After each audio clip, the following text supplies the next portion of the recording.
കേരള ബിജെപിയിൽ അധ്യക്ഷ സ്ഥാനത്തെ ചൊല്ലിയുള്ള തർക്കം ഇനിയും ബാക്കി നിൽക്കെ ബിജെപി സംസ്ഥാന അധ്യക്ഷ പദവി ലക്ഷ്യമിട്ട് വ്യവസായിയും മുൻ കേന്ദ്രമന്ത്രിയുമായ രാജീവ് ചന്ദ്രശേഖർ തിരുവനന്തപുരത്ത് സജീവമായതോടെ ഒന്നിച്ചെതിർപ്പ് പ്രകടിപ്പിച്ചിരിക്കുകയാണ് കേരള ബിജെപി. രാജീവിന്റെ ഉടമസ്ഥതയിലുള്ള ഏഷ്യാനെറ്റ് ചാനലിന്റെ പേരിലാണ് ബിജെപി സംസ്ഥാന നേതൃത്വം ഉടക്കിട്ടത്. കൊൽക്കത്തയിലെ രാഷ്ട്രീയ അക്രമങ്ങളിലും തിരഞ്ഞെടുപ്പ് കാലത്ത് ബിജെപിക്കെതിരെ വാർത്തകൾ ചെയ്യാൻ സർക്കുലർ ഇറക്കിയതും കുംഭമേളയ്ക്കെതിരെയുള്ള പ്രചാരണത്തിലുമാണ് ബിജെപി സംസ്ഥാന നേതൃത്വം അതൃപ്തി അറിയിച്ചിരിക്കുന്നത്.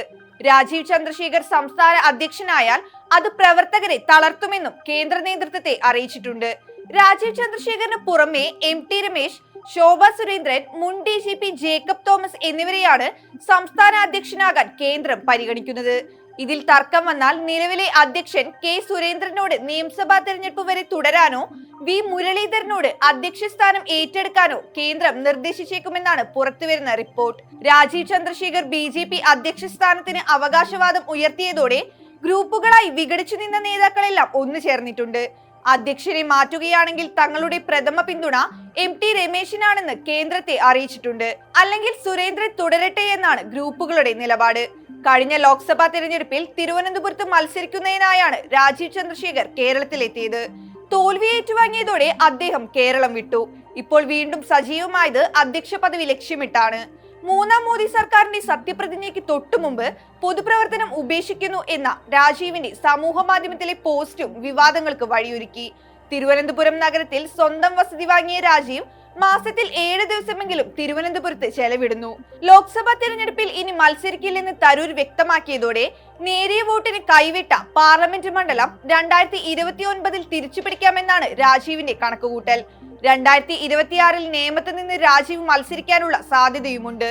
ലോക്സഭാ തെരഞ്ഞെടുപ്പിൽ നേമത്ത് തരൂരിനേക്കാൾ 21,000-ലധികം വോട്ടുകൾ രാജീവ് നേടിയിരുന്നു.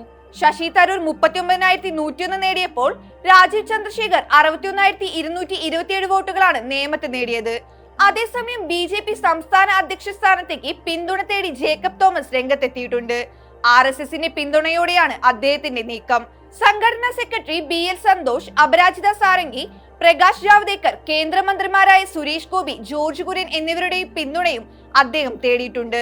2020 കെ സുരേന്ദ്രനെ BJP സംസ്ഥാന അധ്യക്ഷനായി തിരഞ്ഞെടുത്തത്. BJP ദേശീയ അധ്യക്ഷൻ JP നഡ്ഡയാണ് ഈ വിവരം പ്രഖ്യാപിച്ചത്. BJP സംസ്ഥാന ജനറൽ സെക്രട്ടറിയായി പ്രവർത്തിച്ചു വരികയായിരുന്നു കെ സുരേന്ദ്രൻ. ടി രമേശിനെയും ശോഭ സുരേന്ദ്രനെയും കെ സുരേന്ദ്രനൊപ്പം സംസ്ഥാന അധ്യക്ഷ പദവിയിലേക്ക് പരിഗണിച്ചിരുന്നു. ഇവരെ മാറ്റി നിർത്തിയാണ് സുരേന്ദ്രനെ അന്ന് അധ്യക്ഷനാക്കിയത്.